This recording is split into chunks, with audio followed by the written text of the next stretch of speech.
How do I want and kind of leave it alone so that whatever I want comes to me? By feeling worthy. Okay. Because when you want it and expect it, then it must be. But you said the key words, leave it alone. Because it's one of the things that is a little bit amusing, you probably won't think so, but it really is that when you keep asking the question, or when you keep asking for a solution, then you're standing in the place of the absence of the answer or the absence of the solution. Right. So if you keep that alive in your vibration, where is it? Why doesn't it come? I really want, then the answer or the solution can't come because they're different frequencies. So leaving it alone really is the key. In other words, you've already asked for it. Now get on to other things and allow it to come. Don't keep the absence of it alive in your vibration. So how do you set it aside and let it in, to allow it in without thinking? How do you stop thinking about it? Well, if it's something that you really have a hard time setting aside, and things you really want are often like that, then you have to find a way of just being general about it. Speaking about it in the most general sense will soften your resistance about it. Want to talk about the details?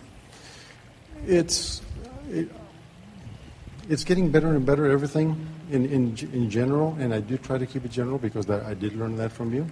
I don't really have anything You either specific. have to change the subject, but the thing is, we were talking earlier about the momentum. So if you have a need that hasn't been filled, and the need is really raw to you, it's something that you really, really, really, really want, but you want it, you're yearning for it, you want it from that place of not having it. You're slowing it down because that vibration is so active. It's keeping you from being a vibrational match to your vortex, and it's preventing. It's like your vortex is here and you're here, and it can't flow in. You've got to do something to raise that vibration. So distraction is a good thing. Getting busy on other things. Find something to do that occupies your mind. Make lists of the things that are working. Make lists of the things that were one time like that then broke loose and started to work. In other words, you just try to talk yourself in to believing that it's coming.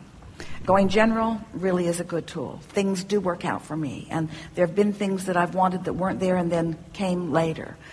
In time it will come. I don't need to worry about this. It's just a matter of allowing. I'm really doing a good job. That kind of thing.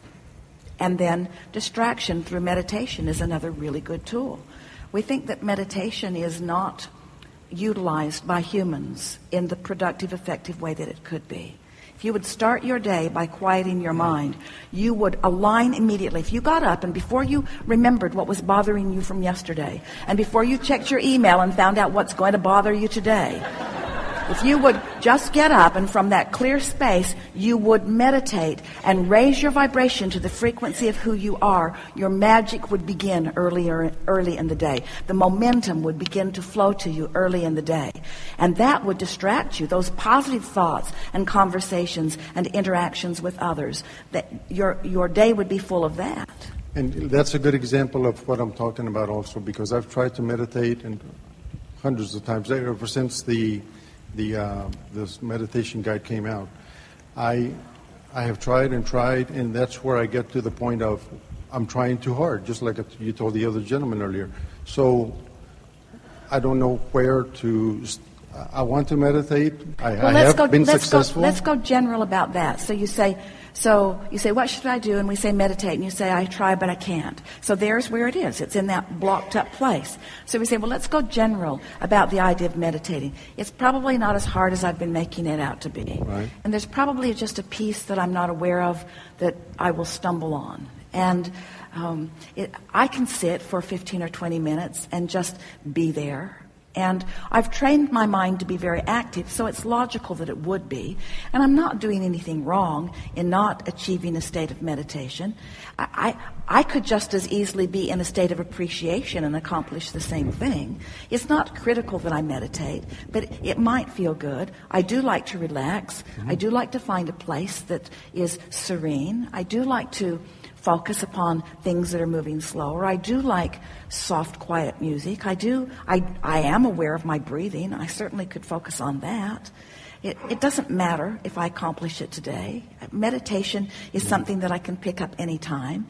It's all right. In other words, just soften your resistance in the best way you can. And eventually, the best way to meditate that we have seen, as we've watched so many of you, is that because if you do it earlier in the day before your mind is so active, it's easier. So if you can do it soon after you awaken, it would be better for you because there's just less momentum about other things. So sit with the intention of just quieting your mind or being quiet.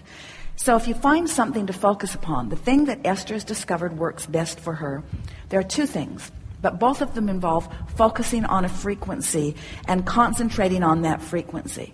So, for example, she will strike a note and she will hold it. Now, it's tiring to try to hold that note audibly. So she will find it, and then she will just listen for it in her mind. And every now and again, just find it again. And when her mind wanders, she just focuses back on that note. What was that note again? What my situation is that my mind wanders, and it wanders like too far, and I have to bring it back somehow.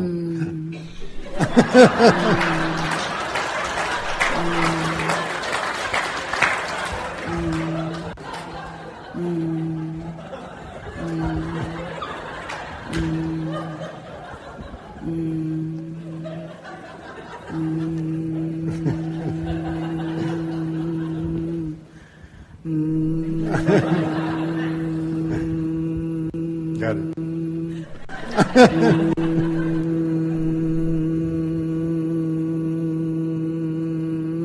You feel it in your body.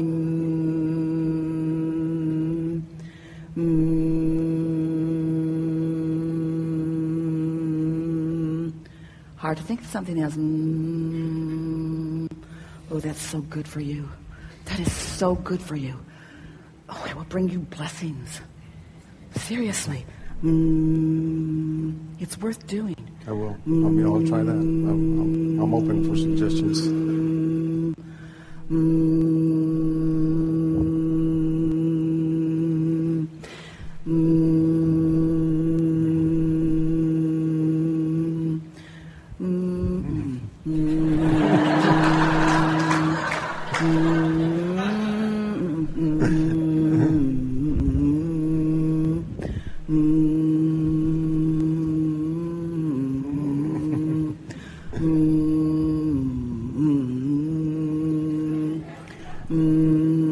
Requires attention.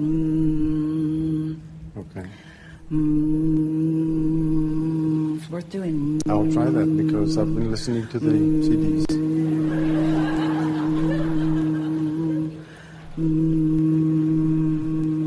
Truly, it's a toning. It not only will quiet your mind, it tones the frequency of your body. The cells of your body begin to tune to it. Source joins you in it. There is power in quieting your mind, you see. Right. And now, we stayed with it long enough that you gave up on your objections. In other words, your limitations no longer apply.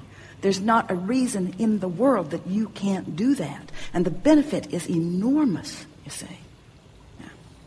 Thank you. Yeah.